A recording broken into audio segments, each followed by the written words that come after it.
This episode of Power Women of the Trades is also brought to you by Forrest Perry of Forrest Perry Digital Marketing. Want to generate more leads for your service business?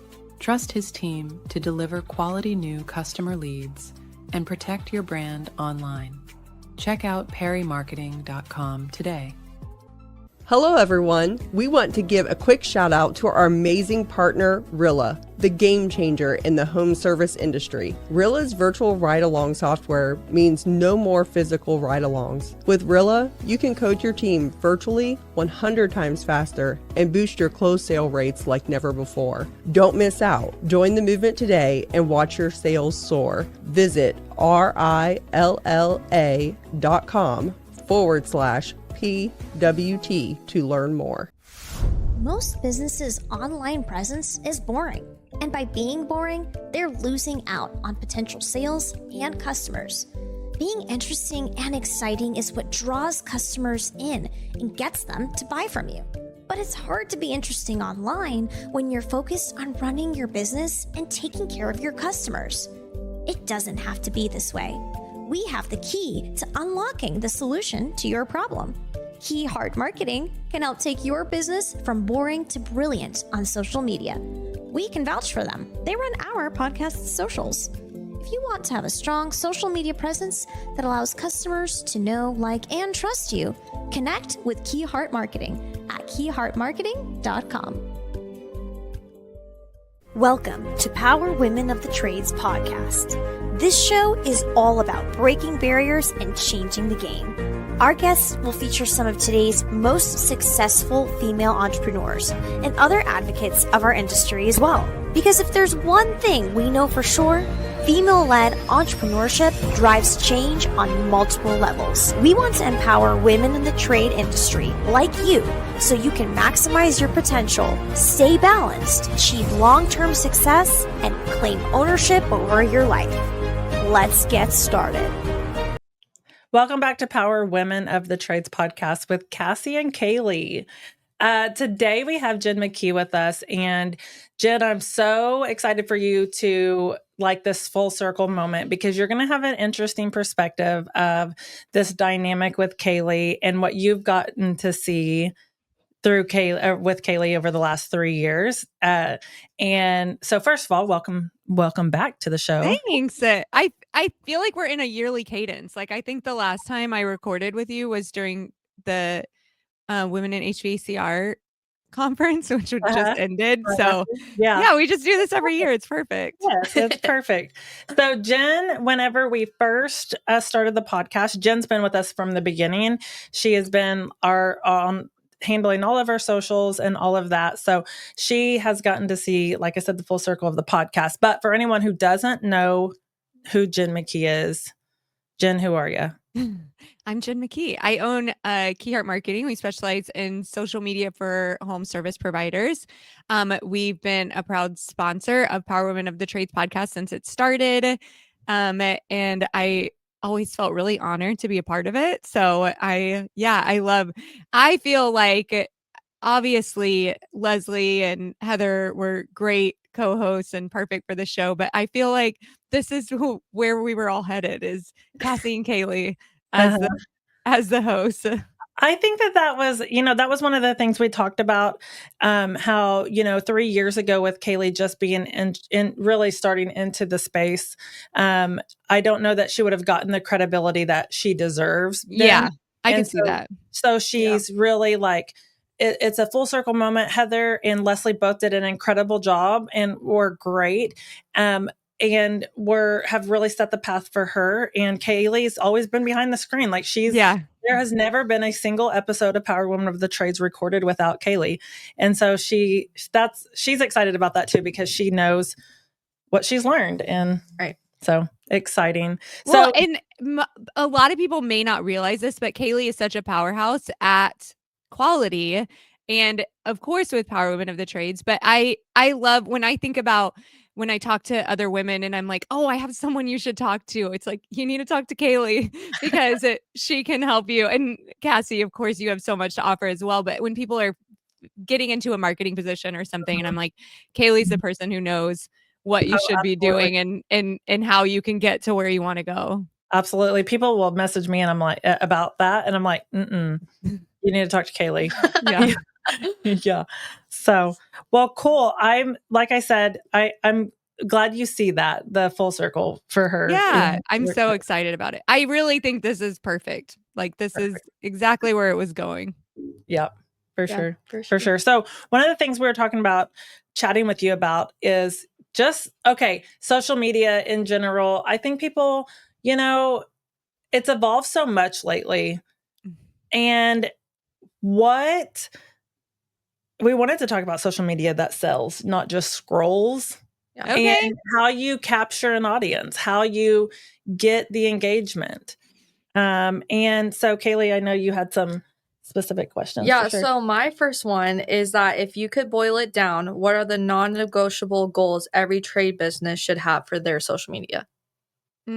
So we're always looking at engagement and reach. Like people in okay, we use social media so differently than we used to. And so if you're only looking at vanity metrics like likes or shares or comments, like there's so many other people paying attention to what's going on.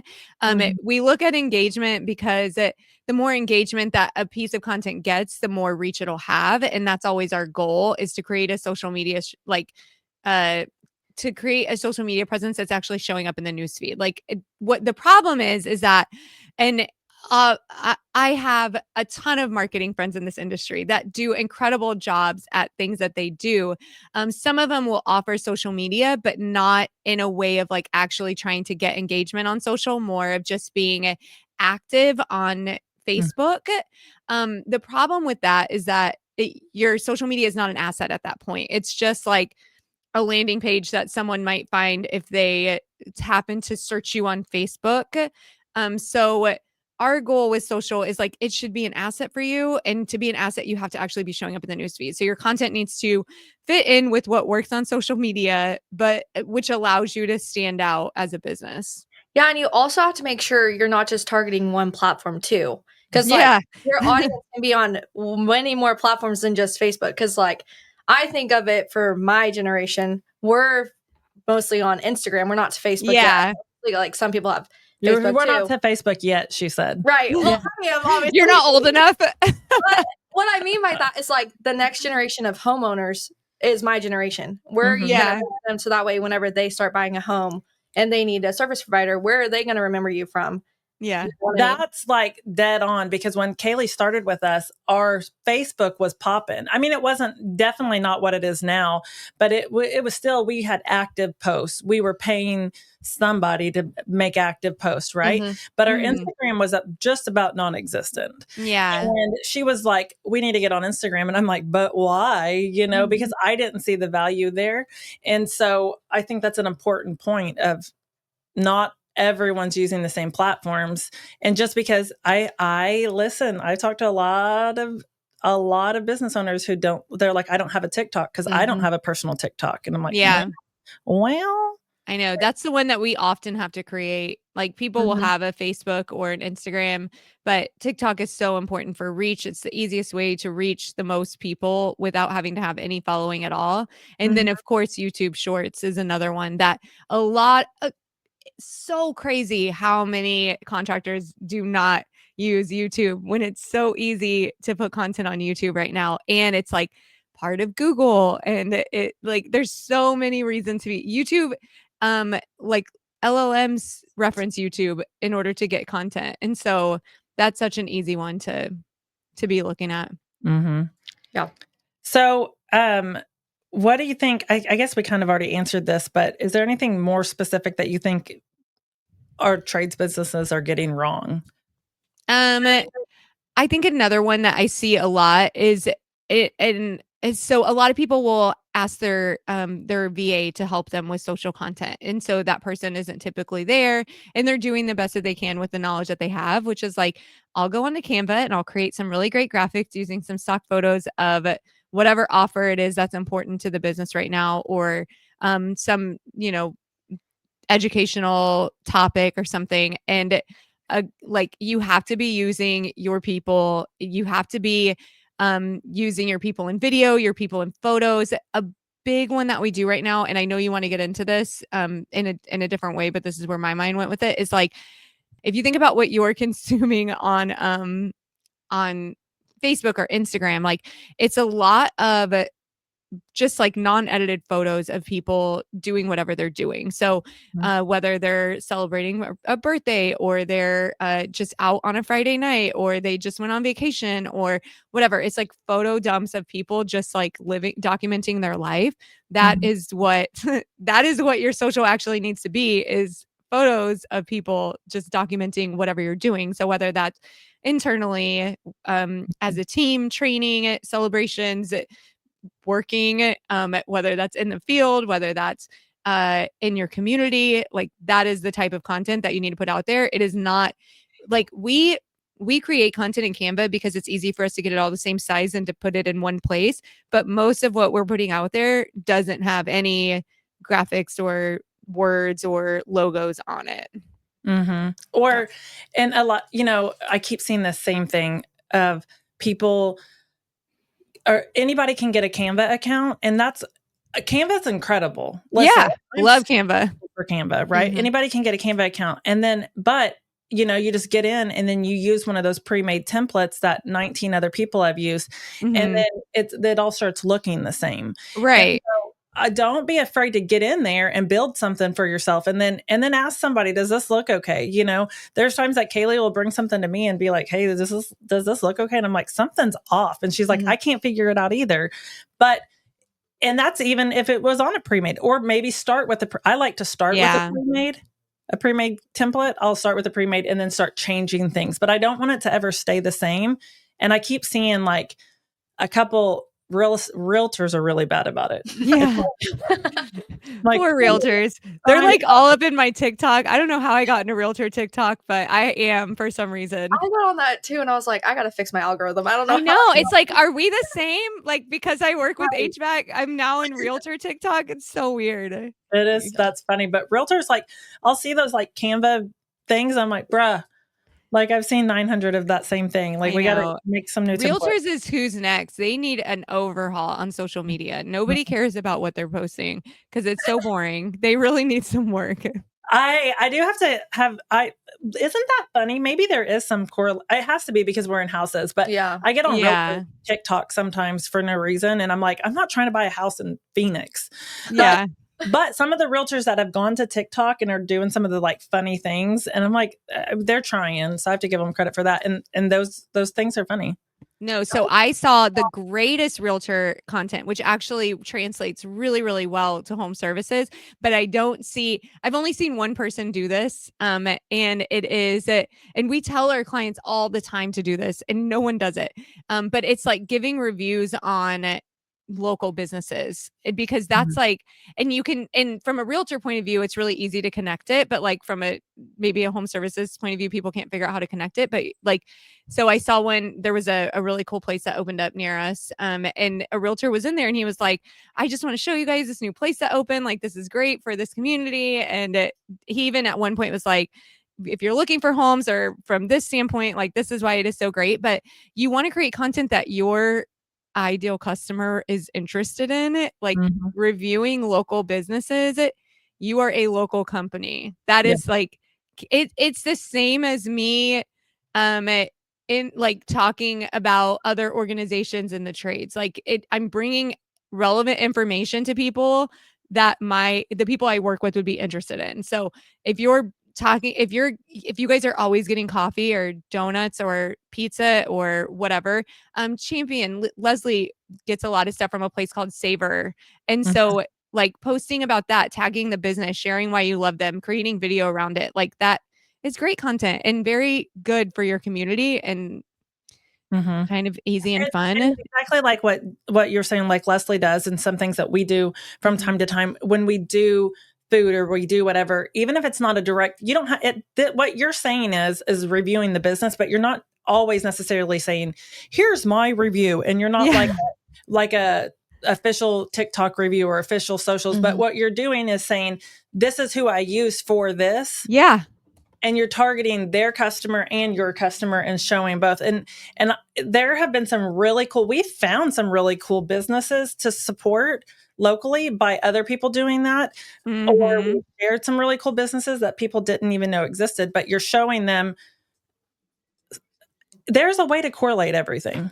Yeah. And I mean, just like being a local and community person and just sharing. And that's why I mean, as AI is like, so it makes it so easy. Like the barrier to entry of content is so easy right now because we have, AI that can create graphics for us, can create videos for us, can create captions for us. And so if everybody has that same option, how are you going to stand out? It's like content of real people talking about real things. That's the only way that you can stand out. Okay, so that leads me into Cassie's week, the past couple of weeks. Okay. So real content, real people, real stuff, and I think people underestimate that. So I was being attacked this week for being ugly in middle school and high school. Is so funny. And Like, being what the heck is wrong with people? That's like, that's not even that, like, that is insane. I'm 40 years old, and this girl literally came at me with like, I wasn't shit in high school. And I was literally like, okay, we know though. Everybody knows. It's small town stuff, but literally I could have a lot of people would have said, oh my gosh, I can't believe she said that. Like, you'll be okay, and then move on. No, hell no. I literally am making money off of you at this point. Like, I will take that to next year. Okay. We're going to talk about this for a minute. Someone said, all hail Queen Cassie. Bitch, yes, we're Helen. Okay. Because here's the deal is what you have done for me is you have made my name really relevant. Yeah. Right. And now I'm just going to continue to maximize that engagement. And my engagement, my TikTok is like, what? Not my TikTok. I'm sorry. My Facebook is like, what is going on? My engagement. I pulled up because now I'm on professional mode, girl. Yeah. And I pull up my analytics and it's just like soaring. Right. Yeah. So I think often people underestimate strategy and utilizing everything's content. Yeah. For sure. Everything's content. And then what do you take from there, right? Like you can spin anything. Yeah, definitely. I mean, yes, everything is content. I mean, a couple of other things like this is your personal brand that is also relevant to your business. But I think that there's strategy behind being controversial. So sometimes you want to like consider how you can be controversial without being like super polarizing. So it's like, how can you have it? Talk about things that people have a strong opinion about, but it's not necessarily an opinion that makes you look bad either way, I guess, like from a business standpoint. So like I stay away from politics. Yeah. But because that's like too polarizing. Like you have to like decide how far you want to go. Yeah. But you can take something and that was meant to be not what the other person intended and take a lesson from it or like teach others from it. Right. So someone said, all hail Queen Cassie. Okay, girl, literally I've had two people, you probably saw the video that we made or they made of me. I had no clue that they rolled out a red carpet and got me a crown. I walked in today, had a second crown brought to me, and I'm going to continue to use that because it's creating engagement for me and it's great. I think it's hilarious. I bought an LLC, TBD on that. Like I'm going to continue to utilize that because now if someone just literally Googles Cassie Pound Queen, like stuff's coming up, and so but you can use that in so many different ways. And there's strategy behind taking that. And there's a lot of ways you can do this. Yeah, I have a way that we've done it for like Quality's TikTok one time. We have our radio ad that's Biggins. Okay. He's our quality control bulldog. It plays a lot. Some people love it. Some people don't. It's okay. It gets our name out there. People remember it. Okay. So one time we posted a TikTok and someone commented on there something mean about Biggins. And so then we took the comment and on TikTok, you can reply to it with a video. And we had a video of our bulldog that's in real life, and was like, imagine hating this guy. But then it got so much traction on that video that like it created engagement that people remembered. And right before, because I was the one that had told Kaylee to do this, and Kaylee was like, I don't know if we should do this. And I'm like, I'm telling you that this is fine. We're doing it. And she's like, I'm worried about the brand. I'm like, Kaylee, this is not hurting the brand. It literally is. It's reinforcing in some ways that we stand by who we are. Right. And so she did it. And then it just like went through it. Like, it was amazing. But you kind of have to have the guts to try the things. Yeah. And be willing to, see what happens. This has been Power Women of the Trades. Like what you hear so far? Leave us a review at Apple and make sure to listen to our other episodes wherever you enjoy listening to your podcasts. Thanks for listening, and we'll catch you on the next one.